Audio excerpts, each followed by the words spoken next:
Selamat pagi para peneliti dan akademisi. Apakah Anda pernah merasa bingung tentang bagaimana cara menyampaikan temuan penelitian Anda dengan jelas dan menarik? Terutama memilah message apa yang harus disampaikan dalam paper kita. Untuk itu, bersama saya, Bakti Ali Syabana, dari Bidang Koordinasi Penelitian Departemen Ilmu Penyakit Dalam Fakultas Kedokteran Universitas Padjadjaran, Rumah Sakit Dr. Hasan Sadikin Bandung. Hari ini kita akan membahas kunci untuk menulis jurnal ilmiah yang tidak hanya informatif, tetapi juga mampu menarik perhatian pembaca. Mari kita mulai.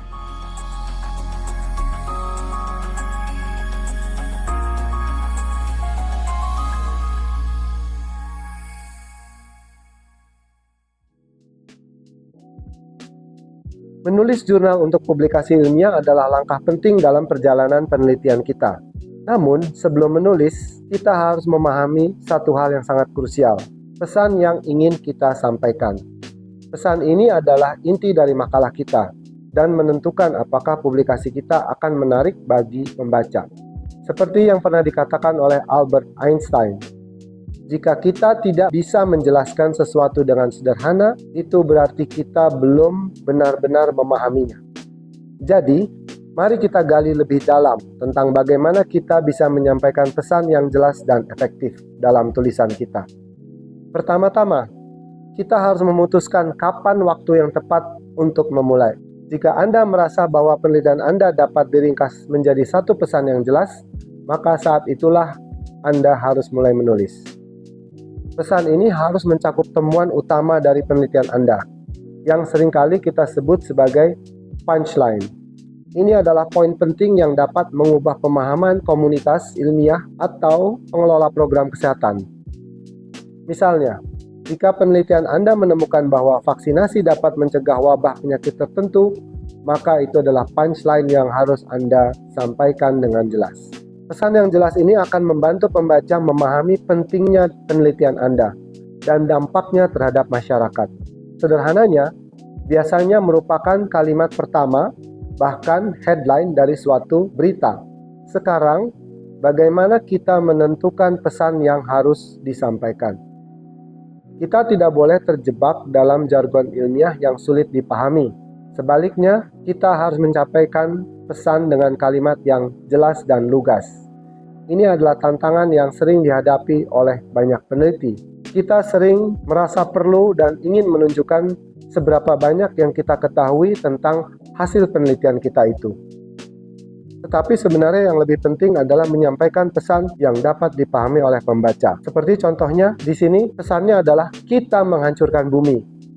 Sekarang, mari kita bahas teknik yang mungkin terdengar aneh tetapi sangat relevan.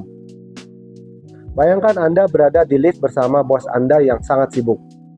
Anda hanya memiliki waktu yang singkat untuk meyakinkan dia bahwa penelitian Anda memiliki hasil yang menarik dan perlu ditindaklanjuti.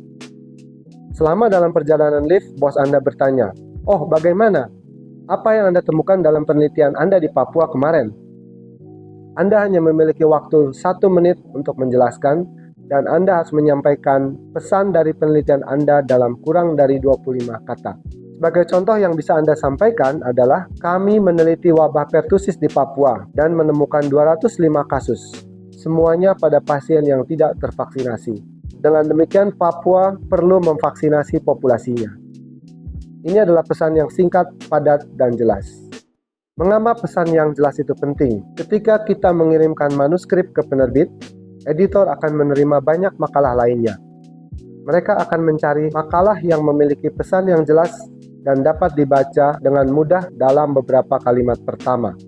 Oleh karena itu, pastikan bahwa judul, abstrak, dan kalimat pertama dari diskusi Anda menyampaikan pesan yang kuat. Kebanyakan penolakan terjadi karena pesan yang disampaikan tidak jelas. Editor menilai manuskrip berdasarkan beberapa poin-poin yang penting. Pertama, tujuan dari penelitian harus jelas. Kedua, pesan penting harus muncul dalam judul dan abstrak, terutama di bagian kesimpulan dari abstrak. Ketiga, kalimat pertama dari diskusi juga harus menyampaikan pesan yang kuat. Dan terakhir, cover letter Anda harus menjelaskan apa yang bisa diharapkan dari publikasi yang Anda sampaikan. Mari kita lihat salah satu contoh judul yang baik. Exploring the relationship between comorbidities and prolonged viral shedding in COVID-19, a cycle threshold value-based investigation. Judul ini menjelaskan apa yang akan dibahas dalam penelitian dan menarik perhatian pembaca.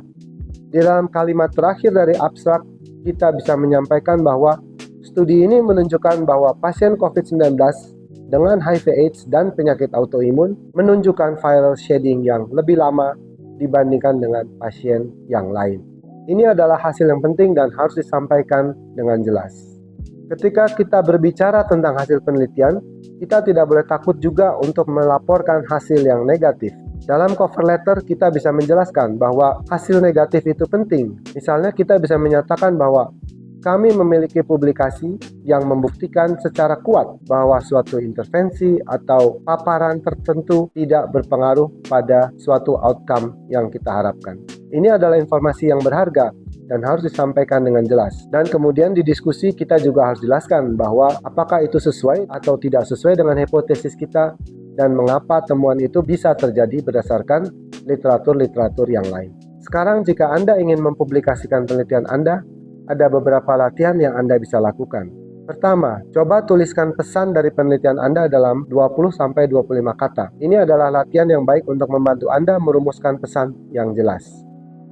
Setelah itu, sampaikan pesan tersebut kepada teman Anda dan minta mereka untuk mengevaluasi apakah pesan tersebut dapat difahami dengan baik.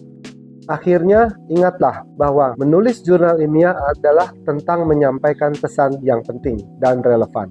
Dengan mengikuti langkah-langkah yang telah kita bahas hari ini, Anda akan lebih siap untuk menyampaikan temuan Anda dengan cara yang menarik dan efektif. Terima kasih telah menyimak. Semoga tips ini membantu Anda dalam menulis jurnal ilmiah yang sukses.